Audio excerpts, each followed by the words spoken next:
Welcome to a new update. Today we talk about the 2k to 25k altcoin challenge, which is a swing trade challenge, which I'll be sharing on YouTube on a weekly basis. Today we talk about the strategy behind it. We're going to discuss a potential case of movements on the markets, on where I'm going to use the money, where I'm not going to use the money, where I'm looking for TPs. All these things are discussed in this update. But before we continue, make sure to hit the like button, subscribe to this YouTube channel. Also make sure to check out all my other socials and check out the Discord that you can see in the description beneath. Because I'm providing more updates in the Discord and I'm providing real-time updates in the premium section. But for the public one, I'm doing that twice a week. So on YouTube, I'm doing it on Saturday. On the Discord, I'm doing it on multiple times a week for the public section. So make sure to stay tuned over there if you really want to follow this portfolio with, for instance, $200, 20k, 200k. It's all up to you. But if you want to follow the portfolio more accurately, make sure to check out the Discord. Also, you can test it with a trial week. Thanks to our sponsor, BitFar, we can create this content. We're going to create way more content, and BitFar is currently the leading broker in Europe. Also for the Dutch clients, Binance and OKX are not possible anymore, but BitFar is there. Before August the 17th, you need to remove your funds from Binance because otherwise they have the ability to delete your account. Hence why it's a good moment to step over towards the most easiest and accessible platform that I use for my DCA strategies. While in the meantime, there's a police car coming around. Don't worry about it, I'm fine. But make sure to check out the BitFar affiliate link that I have in the description beneath. It gives you €20 for free if you do any deposit. And additionally, you get €10,000 of free trading. Now, when we're looking at the markets and when we're looking at the altcoin portfolio, I've got the Discord over here. It includes an overall written post. Going through the challenge, we are quite sure about the fact that we've started this before, right? We've started this earlier, in which we stated we're going to do a 1k to 10k challenge. And I mentioned it in a previous update as well. I was not able to provide a full strategy and I was not able to trade this entire portfolio because of a new website, new office, new course, new partnerships. Everything was just all over the place. I didn't have the focus as much as I wanted to, hence why we just have been buying 1k. And I decided that my target is 10k for the end of the year, but I decided to adjust that towards another deposit of $1,000 because I wasn't doing anything with the portfolio. I've done that in the update last week, through which another $1,000 was added. The portfolio balance itself was approximately $600 when I made the update last week. I've done the case of having some add-ons. This post here, or the current standings, is from 2 days ago. Chainlink went up by 25%, so the valuation of the total portfolio is currently approximately 1700 to 1750 as we see the recent strength on the markets. Now, I've been doing this to actively trade, so I've got $450 in USDT left. I've got some small altcoin positions and I've got a few big ones, in which Chainlink is by far the largest at this point, which means that I've been buying some stuff on Looks Rare at 6.4 cents. I've also been buying additional $250 in Chainlink, which I've bought at 673, 667 and 660. I've also bought another $200 for Curve at 80 cents and 84 cents. Now that is the first step, but what is the actual strategy in this entire portfolio that we're going to fulfill in the coming months? The strategy is relatively simple with the portfolio, which means that there is a swing trade portfolio, right? So we're currently having a swing trade portfolio, which means that we are basing it for positions on the coming weeks, coming months, and we're doing it on the higher time frames. All right? So the higher time frames, that indicates from 4 hours to daily to potentially even 3 days or weekly, that is required to actually provide a solid solution for the swing trading approach. We're going to do this without leverage at this first start.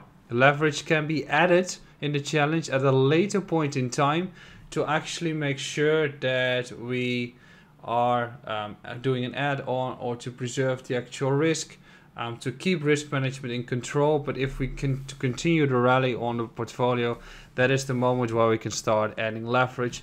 We are also using leverage at some point when we decide that we need to hedge our positions to make sure that we're not losing value, which I'll also be showing in the Discord, of course.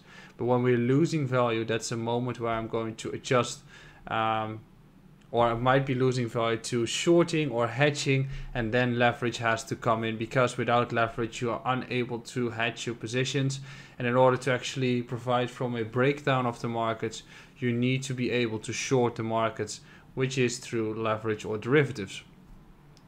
So shifting positions is also possible. For now, the strategy is that, as I said here, the portfolio is a combination of appropriate stop loss and take profit management, including proper risk management. Hence why in this portfolio, with day trading you don't necessarily have to do that, but with swing trading it is the most important part, is to rebalance your portfolio, which means that at this point Tether is currently only 20% of the portfolio, which means that I'm heavily allocated towards altcoins. I'll be discussing that after this part, and I'll also be going into one of the positions, which is Chainlink and Curve, to see where we are standing. So right now we are only allocating 20% towards USDT. The rest of the money goes into the protocols at this point, which means that further down the cycle, based on a few months or a few weeks, you have to shift towards more into USDT. You have to shift towards larger caps to have a case of not being into positions or to lower your risk. I'm not able to trade Bitcoin at this point. I'm also not able to trade ETH, so it is going to be lower caps than that. It also means that further down the cycle there is going to be a case of shorting the market. So that's all going to be qualifying into this portfolio that we recently started. Now, I've been doing a few bits, but before we continue with that, I would like to discuss the status of the altcoin markets at this point, as currently Bitcoin is still consolidating. Two scenarios for me. We've got 29k here. If we sweep that level and get towards 29k like we have been seeing here, ultimately I'm down for longing. If we reclaim the area 30.2 to 30.4, that is also why I'm definitely going to look for longs in the markets. Now, when we are looking at the overall market overview, there are a few important charts to discuss. And I'll start off with the oldest chart, which is the crypto market cap orders. It's excluding the top 10, which indicates a case of markets being in consolidation, which means we've got this big gap to fill. We've got a capitulation taking place in May and June. We've got this lower low taking place, which is anger, which created this massive bullish divergence on the weekly time frame, which indicates that we are actually reversing the markets from there. We've not seen any of these weekly bullish divergences ever in the previous cycle, which is a strong signal indicating that we're going to have an uptrend, and that uptrend can continue to last, which means that in order to have such an uptrend, you need to confirm that trend with a higher low. Right now we are still making lower highs. We are making a higher low, which is the depression phase, and we are clearly looking for a potential first breakout of this level at 133 billion, and the second level we have at 165 billion, after which we can close this gap and can continue running all the way towards 280 billion at this point. So we are in the middle of the pack, and for specific altcoins we have been making a sweep of the markets, which indicates that we've just hit yearly low, and therefore we are probably able to reverse the market's trend.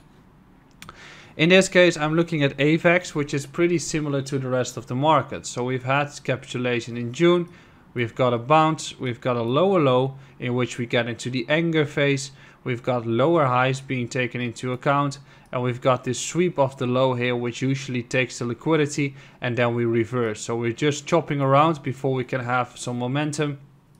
If we get back towards the lows, that is also completely fine, of course.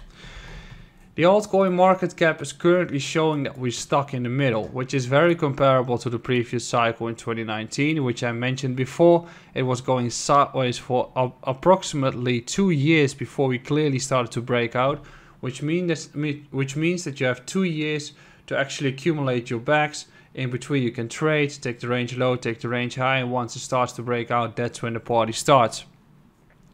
In this case, we've established ourselves a range low, which was the previous 2017 cycle high. We've got a retest, creating a bullish divergence, and we've got a retest here at the range high, so we're just consolidating in this narrow range. If we are able to get back towards the highs, we are also able to get back above or hold above these 200 AMAs. If that is going to last, we are most likely going to break out here and have a big expansion to the upside when it comes to the altcoin market cap. When we're looking at the Bitcoin dominance chart, we are just copy pasting the 2019 cycle. And I'll try to explain to you why. First of all, the halving took place in May to June 2020. 10 months prior to that, which is also the case in 2015, we had a peak run of the altcoins or Bitcoin dominance, which means that during this peak run, the sentiment in the market is super shitty. It's heavily skewed towards Bitcoin. People anticipate that only Bitcoin survives and all the other altcoins will die. And then getting towards the halving, Bitcoin stabilizes relatively, and that's when altcoins start to pick up before the actual retail starts to get involved into the markets. And that is happening 10 months prior to the Bitcoin halving, which we have been seeing here, which goes hand in hand with a case where we hit the 200-week MA and 200-week EMA for Bitcoin. As we have been hitting it here, it is a very likely case that we're going to have the exact same taken into account right now, especially since we are getting a case of reaching the RSI on the higher numbers again. So again, we've had this expansion when again we are 10 months prior to the Bitcoin halving, and again we've reached 200-week MA and 200-week EMA, through which we are currently rejecting there and altcoins starting to pick up some momentum. This means that most likely in the coming period, which here took approximately a year, at least altcoins will start to do well until we have a big expansion of Bitcoin taking place. For instance, if we break above 32.5k, that is a moment where the Bitcoin maxis are going to take over and the altcoins are going to suffer. But when Bitcoin consolidates, everything is fine. What are we looking at in terms of Bitcoin price action at this point? We are looking at a case where Bitcoin is continuing the consolidation, right? We're still stuck in the pack. We've got two scenarios in which we drop beneath 29.5k and get to 29k. That is a case where we are going to get filled on entries, or at least we are going to be able to trade or get entries going if you are looking for buy the dip exposure. And additionally, if we don't do that and we crawl back up on Bitcoin, breaking above 30.2 to 30.4, automatically activates a run towards 31.2, and most likely continuation of this entire range structure. But I think ultimately you need to take the low before we can continue. And in that regard, if we go up, that's when you really can see altcoins starting to do well. Going towards the two positions that we currently have been buying additionally. Curve, I'm slightly underwater. We have had this downwards expansion on Curve as DeFi took over because they were most likely securities. Bounced back up, took the liquidity here, so we might be able to even drop towards 70 cents, but at least we are consolidating, and if we make the run back up, these are the two zones that I start to take profit from if we get into those ranges, as I suspect that DeFi will start to do relatively well. Curve against Bitcoin is a pretty similar structure here. We are still at the cycle lows, which is an indication that you clearly want to get your positions going. If we look at this entire structure, we are back to the levels that we have been witnessing in December 2020, which was also the bear market for DeFi, which ended back then. We also came beneath the low of the cycle and we started to reclaim and break out. In this case, we are currently acting beneath this entire cycle low. So if we are able to reclaim, that is a trigger for me, and ultimately anything in this range is a case that I want to get filled into a position. So curve against USDT, I've got $450 left for potential positioning. If Bitcoin makes the entire drop of to 29k, that is going to be a trigger for me to get myself filled at 68 cents. Looking at Chainlink, we've had a pretty substantial breakout and it's following this path beautifully, right? If we look at Chainlink against Bitcoin, it even indicates that we are reclaiming the range low after manipulation, and we're looking for a rally all the way towards the red number, which is the red range high. Two cases. I've got a TP here on the USDT pair, and I'm looking to get myself expanded into long entries if we get a dip going like this, because I want to buy the dip for this specific asset, as I suspect that the markets are going to continue to last. So in this case, my range high, it's too obvious, but at least I need to take some profits when we get into this range. That's why I've placed orders in this range for approximately 30% of my stack to take profit here. And I'm looking to expand my position in the areas of 720 to 740, after which I'm going to take the rally towards $13. That's the update today. Make sure to join our Discord. I'll see you again on Tuesday. Ciao.